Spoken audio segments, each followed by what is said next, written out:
A very good morning दोस्तों। मैं दिल्ली से वापस आ गई थी कल और आते ही ऑफ़िस चली गई थी। और आज है ट्यूसडे, आज है वेडनेसडे। आज मैं ऑफ़िस जा रही हूँ 5 दिन की छुट्टी के बाद, दिल्ली से आने के बाद। सुबह के 4:15 बड़ा मुश्किल था मेरे लिए आज इतनी सुबह उठना, फिर भी किसी तरह मन को मजबूत करके मैं उठी हूँ। बार बार मुझे नींद आ रही थी। मुँह धोया है और मैं सोच रही नींबू वाला पानी पी के शायद मेरे अंदर थोड़ी ताज़गी आए, तो मैं पी रही हूँ नींबू पानी, जो मैं हमेशा पीती हूँ, पानी में थोड़ा सा नमक हल्दी डाल के। और अब मैं रेडी होंगी अपने जिम जाने के लिए दोस्तों। तो गर्म पानी कर दिया है और नींबू पानी मैं बना रही हूँ।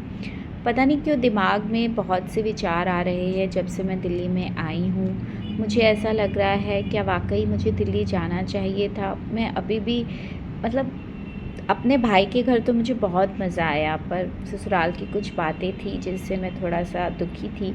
वो मैंने अपनी एक वीडियो में शेयर भी किया है आप लोगों से। और चलिए अब जिम चलते हैं। तो दोस्तों आ गई हूँ मैं जिम में। आज है मेरा leg day, legs and glutes. और मैं शुरुआत कर रही हूँ 35 केजी से सूमो डेडलिफ्ट के साथ। तो ये है मेरा सूमो डेडलिफ्ट। और 35 केजी इसलिए लिया है क्योंकि मेरी कैपेसिटी 40 केजी की है। मैं 45 केजी से भी सूमो डेडलिफ्ट आराम से लेकिन आज लेकिन आज मैं थोड़ा सा थकी हुई भी थी, फर्स्ट डे है, तो इसलिए मैंने सोचा I will just go with the flow. मैं अपने आप को ज़्यादा पुश नहीं करूँगी, जितना हो सकेगा उतना ही करूँगी और धीरे धीरे करूँगी। क्योंकि ना मेरी फॉर्म भी मुझे ऐसा लग रहा था कि इतनी अच्छी है नहीं, तो मैंने आज थोड़ा सा अपने आप के साथ काम करने की सोची, धीरे धीरे एक्सरसाइज करूँगी। वैसे मेरी फॉर्म्स तो बहुत अच्छी है जहाँ तक मैं देख रही हूँ। सूमो डेडलिफ्ट में क्या आपको ना अपनी बैक को स्ट्रेट करते हुए ग्लूट से पीछे जाना होता है, जो मैं बहुत बढ़िया कर रही हूँ। लेकिन फिर भी मेरे लिए थोड़ा टफ़ हो रहा था। 35 केजी भी शायद बहुत दिनों बाद कर रही थी, क्योंकि होता है ना जब आप एक्सरसाइज एक हफ्ता छोड़ दो तो आपकी बॉडी की कैपेसिटी और फ्लेक्सिबिलिटी पे थोड़ा बहुत असर तो पड़ता ही है। और मैंने वेट गेन भी पक्का 1 या 2 किलो तो किया ही होना चाहिए। लेकिन जब मैंने आज सुबह अपना वेट किया था तो वो 64 ही था, तो मुझे वो बहुत ही बढ़िया वेट लगा था कि 64 केजी ही है। क्योंकि वे दिल्ली जाने से पहले भी मैंने वेट किया था तो वो भी 65 के आसपास था, तो थोड़ा कम ही हुआ है, बढ़ा नहीं है। अब नेक्स्ट एक्सरसाइज थी हिप थ्रस्ट, जो कि ये भी मुझे थोड़ी टफ़ लग रही थी। ये एक्सरसाइज मैंने की थी 58 केजी से, क्योंकि दोनों तरफ देखो 15 और 5 20 किलो, 40 किलो का था और 18 किलो का बार था, तो टोटल 58 केजी था। फिर मैंने इसी वेट के साथ ही वो किया था डेडलिफ्ट। तो डेडलिफ्ट मेरे से लेकिन हो नहीं रही थी, मेरी ग्रिप भी अच्छी नहीं बन रही थी, जो आपको दिख ही रहा होगा। तो फिर मैंने ना सोचा कि मैं थोड़ा वेट कम करती हूँ, तो मैंने 5-5 किलो की प्लेट्स हटा दी थी और सिर्फ 30 केजी की ही प्लेट्स रहने दी थी, 15 किलो दोनों तरफ। मैंने कहा था चलो अब ऐसे ही एक्सरसाइज करते हैं। तो ये डेडलिफ्ट मेरे से बहुत ही अच्छे से हो गई थी। तो ये वाले राउंड में भी मुझे बहुत मज़ा आया था। और आज पता है मेरा मन कर रहा है कि मैं आज आपको अपने जिम का ही पूरा रूटीन दिखाऊं, इसलिए मैं इतना डिस्क्रिप्टिव वे में आपको दिखा रही हूँ। क्योंकि आज ना मेरा मतलब थोड़ा मन नहीं हो रहा अच्छा सा, शायद मेरे पीरियड्स आने वाले हैं और कोलकाता के डिटेल सुन के मुझे I am really disturbed mentally, जो कोलकाता हॉरर हुआ है। तो दोस्तों ये अब मेरे से ना बार बार भी नहीं हो रहा था, तो मैंने 17.5 केजी के 2 डम्बल्स ले लिए और उसी से डेडलिफ्ट कर रही हूँ। एक्चुअली क्या होता है ना, जब एक तो आप इतनी लंबी छुट्टी पे जाते हो, फिर वापस आके आप रूटीन शुरू करते हो, तो बॉडी थोड़ा बहुत रेसिस्ट तो करती है, क्योंकि वैकेशन मोड में बॉडी कंफर्ट लेवल में आ जाती है। और जब आप रूटीन में आते हो तो वो अपने कंफर्ट जोन से निकलना ही नहीं चाहती। मेरी नेक्स्ट एक्सरसाइजेस थी स्टेबिलिटी बॉल के साथ। ये वाली एक्सरसाइज मुझे पर्सनली बहुत पसंद है, लेकिन आज मुझे ये वाली एक्सरसाइज में भी थोड़ा टफ़ लग रहा था। मतलब अच्छी तो लग रही थी, it's one of my favourite exercise. पता नहीं इसको आप लोग क्या बोलते हैं, I call it hamstring curls. इसमें मैं स्टेबिलिटी बॉल के ऊपर अपनी लेग्स को स्टेबलाइज़ करके अपने ग्लूट्स को ऊपर उठा कर ही उसको पास लाऊंगी और फिर दूर लेके जाऊंगी। स्टार्टिंग में पता है मेरे से एक्सरसाइज़ बिल्कुल नहीं होती थी। मैंने 4 साल पहले ही शुरू की थी एक्सरसाइज़, उस वक्त तो मेरे से बिल्कुल नहीं होती थी। एक रैप लगाना भी मेरे लिए बहुत टफ़ था, लेकिन अब मैं कंटिन्यूएशन में 1 मिनट तक ये एक्सरसाइज़ कर सकती हूँ। लेकिन आज मुझे ये एक्सरसाइज़ करते हुए भी बहुत ही टफ़ लग रहा था, क्योंकि शायद मैं बहुत दिनों बाद इसको कर रही थी। और मैंने नोट किया है कि मेरी ना पुलअप की कैपेसिटी भी अब कम हो गई है। मैंने आज सुबह एक साथ 4 पुलअप ही लगा पाई, वरना मैं जनरली 5 पुलअप एक साथ लगा लेती थी। और सुबह ना जिम में इस वक्त देखो, ये मेरे को ऐसा लग रहा है कि मैं अपने पर्सनल जिम में वर्कआउट कर रही हूँ। इस वक्त जिम में कोई भी नहीं था, मैं ही थी। और सुबह के अभी 4:45 के आसपास टाइम हो रहा था, तो इस वक्त मुझे एक्सरसाइज करने में ना लिटरली बहुत मज़ा आ रहा था। Now the next exercise is bit tough for me, lunges. मेरे पैर वैसे ही बड़े स्टिफ हो गए थे, और पता है एक्सरसाइज में वेट्स कितने यूज़ कर रही हूँ, 17.5 kg। तो इतने वेट्स के साथ मेरी लेग्स ही कर्ल नहीं हो रही थी, तो मैंने वेट बीच में छोड़ दिए। और फिर मैंने सोचा कि मैं बॉडी वेट से करूँगी, लेकिन फिर भी कोशिश की तो हो ही गया था, मैंने किया था। देखिए फॉर्म मेरी ठीक नहीं है, पता है ऐसा ही होता है जनरली। कभी कभी क्या होता है मेरे साथ, I am not able to give my 100%, form ठीक नहीं हो रही है या फिर मेरा मन नहीं कर रहा है उस पर्टिकुलर एक्सरसाइज करने का, तो I do not push my self. मैं इसे जितना होता है मैं उतना ही करती हूँ। जैसे देखिए इस वाले लेग पे मेरे लंजेस ठीक नहीं लग रहे हैं, तो कोई बात नहीं, लेट इट गो। जितना हो रहा है उतना करो, और पता है इसका आप रिज़ल्ट ये देखोगे कि आपकी कैपेसिटी धीरे धीरे बढ़ती है, आपकी बॉडी ना धीरे धीरे एडजस्ट करती है फिर उसके साथ। अब देखिए यहाँ पे मेरे से नहीं हो रहा, फिर भी मैं लग रही हूँ, लेकिन धीरे धीरे देखो मेरी डेप्थ बढ़ जाएगी अपने आप। आई am not taking any special effort. तो मुझे लगता है ये प्रिंसिपल आपकी ना डेली रूटीन में भी लागू होता है। कोई चीज़ जो आपका मन नहीं कर रहा करने का, जो आपको समझ नहीं आ रही, जितना होता है उतना करो, धीरे धीरे करो, then you will become expert on this eventually. Next exercise थी मेरी heel elevated exercise. Heel elevated exercise मुझे पसंद है, वो इसलिए क्योंकि इस वाली एक्सरसाइज में मेरे पास वज़न बहुत कम था। I am doing this exercise. तो दोस्तों हील एलिवेटेड एक्सरसाइज के बाद जो मेरी नेक्स्ट एक्सरसाइज थी फिर से लंजेस थे, और अब मुझे फिर से 17.5 kg से करना है। तो वो जो प्रिंसिपल मैंने आपको बताया था ना कि if you don't want to push yourself, don't push, वो धीरे धीरे डेप्थ बढ़ जाएगी। तो मेरे साथ देखिए वही हुआ। इस सेट में मैं आराम से अपनी डेप्थ बढ़ा पा रही हूँ, मेरी थोड़ा कंफर्ट लेवल भी ज़्यादा है, और मैं अपने वेट्स को भी अच्छे से उठा पा रही हूँ। हाँ ये बीच में मैंने वेट ड्रॉप कर दिए, देखिए अब कितनी अच्छी डेप्थ है। तो ये वाला प्रिंसिपल ना मैं कभी कभी डेली लाइफ में भी होता है ना, मेरा कोई काम करने का मन नहीं कर रहा, ऑफिस में कोई बोरिंग काम है या घर पे, तो I just follow this principle कि तुम जितना कर सकते हो एटलीस्ट उतना करो, do not push yourself. बाकी की चीज़ें अपने आप they will take care of themselves. ये देखिए इसमें भी मेरी डेप्थ थोड़ी सी बड़ी है। वैसे जनरली मेरी एक लेग की जो पावर है मैंने नोट किया है वो दूसरी लेग से ज़्यादा है। मैं अपनी जब लंजेस करती हूँ अपनी लेफ़्ट लेग से, तो वो बहुत अच्छे होते हैं in comparison to my right leg. पता नहीं आप लोगों के साथ भी ऐसा है या नहीं, कभी आपने भी नोट किया है या नहीं, मुझे बताइएगा ज़रूर। तो नेक्स्ट थी बुल्गारियन लंजेस। बुल्गारियन लंजेस में भी one leg is more powerful than the other one, so when we do it with our left leg I find it more easy, and my depth is also very much more as compared to when I do it with my right leg. See I am holding the dumbbell in my opposite hand, but it is really very comfortable exercise. It's just like your comfort food when you eat dal chawal at home. So this is like my comfort exercise. I can do it very easily, but it was not a normal day, as I have already told you. I was doing it after a long gap, तो थोड़ा बहुत difficult तो हो ही रहा था, but and that too with my right leg only, जिसकी power कम है। बाकी राइट लेग के साथ तो, लेफ़्ट लेग के साथ तो इट वाज़ वेरी ईजी। तो इसमें मैंने आज अपनी जो डेप्थ है ऊंचाई की वो थोड़ी कम यूज़ की है। ऊंचाई रेड बॉक्स ही मैं यूज़ कर रही हूँ, which is 18 inches high only. फिर भी करने में बहुत मज़ा आ रहा था। और देखिए बाहर ना थोड़ा थोड़ा दिन भी हो निकलने लगा है, यानी कि अब मुझे लेट हो रही थी, तो मैं थोड़ा कॉन्शियस हो रही थी कि जल्दी जल्दी एक्सरसाइज ख़त्म करूं। Although I was in the dire need of the rest, बीच में मुझे लग रहा था, लेकिन मैं जल्दी जल्दी अपना रेस्ट पीरियड भी आगे बढ़ा के उसको जल्दी ख़त्म करने के चक्कर में थी, because I have to go home and wake my kids up.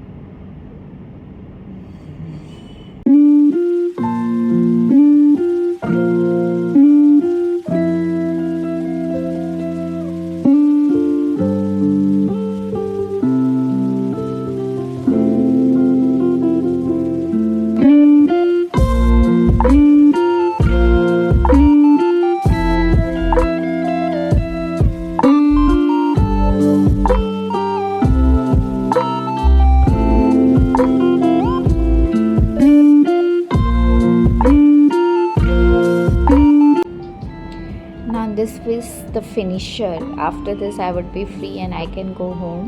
So with this mindset only I was in a mood to complete this finisher as fast as possible. यहाँ पर पहले मेरी डेप्थ कम थी हील एलिवेटेड स्क्वाट्स में. You have to push through your legs and you have to legs and you have to keep your back straight. I had to do 30-second exercise with a rest period of 15 seconds in between, and this is the last one in which I have to do just the half rep of heel elevated squats. So it was getting tougher and tougher with each rep, but still I kept on and finally I was able to complete it without any break. So yes, now I have completed all the exercises, so I will just wind up. I will keep the weights at the designated places and leave for home. Now I have come back to home. Kids are gone.